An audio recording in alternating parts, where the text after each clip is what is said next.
ಸಿಂಪಲ್ಲಾಗಿ capsicum curry ಮಾಡೋದು ತೋರಿಸ್ತಾ ಇದ್ದೀನಿ. ನೋಡ್ಕೊಳ್ಳಿ, ಭಾಳ ಸಿಂಪಲ್ಲಾಗಿ ಮಾಡ್ಬೋದು. ಒಂದು 3-2 ಸ್ಪೂನ್ ಆಯಿಲ್,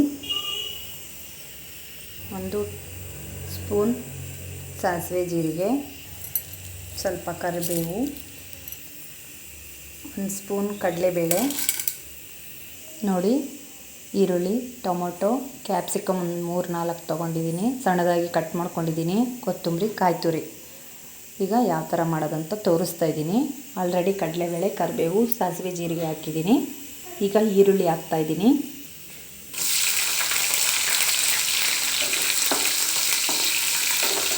ನೋಡಿ, ಶುಂಠಿ ಬೆಳ್ಳುಳ್ಳಿ ಪೇಸ್ಟ್ ಬೇಕನ್ನೋರು ಹಾಕ್ಕೊಳ್ಳಿ. ನಾನಿಲ್ಲಿ ಸ್ಕಿಪ್ ಮಾಡ್ತಾಯಿದ್ದೀನಿ, ಅದು ಫ್ಲೇವರ್ ಇಷ್ಟ ಆಗ್ತಿಲ್ಲ ನಮ್ಮ ಮನೆಯಲ್ಲಿ, ಹಾಗಾಗಿ. ಈಗ ಟೊಮೊಟೊ ಹಾಕ್ತಾಯಿದ್ದೀನಿ. ಒಂದು ಚಿಕ್ಕದಾದರೆ 2 ಕಟ್ ಮಾಡಿ, ದೊಡ್ಡದಾದರೆ 1 ಸಾಕು. ನೋಡಿ,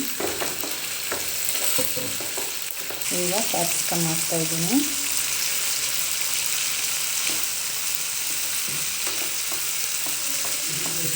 ತುಂಬ ಸಿಂಪಲಾಗಿ ಮಾಡ್ಕೋಬೋದು. ಕ್ಯಾಪ್ಸಿಕಮ್ ಕರಿ ಭಾಳ ರುಚಿಯಾಗಿ ಇರುತ್ತೆ. ಬಿಸಿ ಅನ್ನ, ಚಪಾತಿ ಅದಕ್ಕೆಲ್ಲ. ರುಚಿಗೆ ತಕ್ಕಷ್ಟು ಉಪ್ಪು, ಸ್ಪೂನ್ ಟರ್ಮರಿಕ್ ಅರಿಶಿನ, 2 ಸ್ಪೂನ್ ಜೀರಿಗೆ ಪೌಡರ್, 1 ಸ್ಪೂನ್ ಮನೆಯಲ್ಲೇ ಮಾಡಿರೋ ಸಾಂಬಾರು ಪೌಡರ್.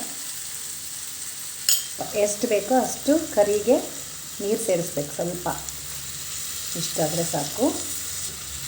ನೋಡಿ ಫ್ರೆಂಡ್ಸ್, ಚೆನ್ನಾಗಿ ಇದು ಕುದಿಬೇಕು.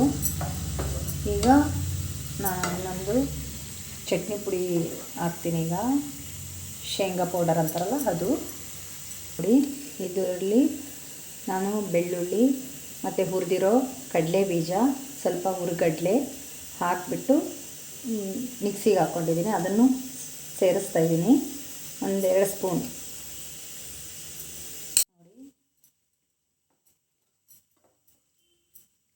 ಇದನ್ನೆಲ್ಲ ನೀಟಾಗಿ ಇದಕ್ಕೆ ಹೊಂದ್ಕೊಳ್ಳೋ ಥರ ಸೇರಿಸ್ಬೇಕು.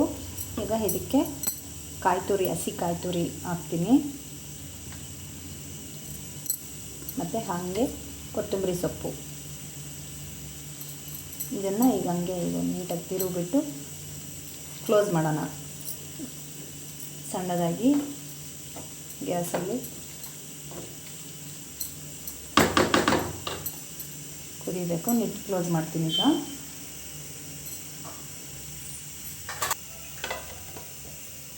2 ಮಿನಿಟ್ಸ್ ಸಾಕು. ಲೋ ಫ್ಲೇಮಲ್ಲಿ ಬಾಯ್ಲ್ ಆಗುತ್ತೆ. ಇದು ಬೆಲ್ಲ ಹಾಕಬೇಕು.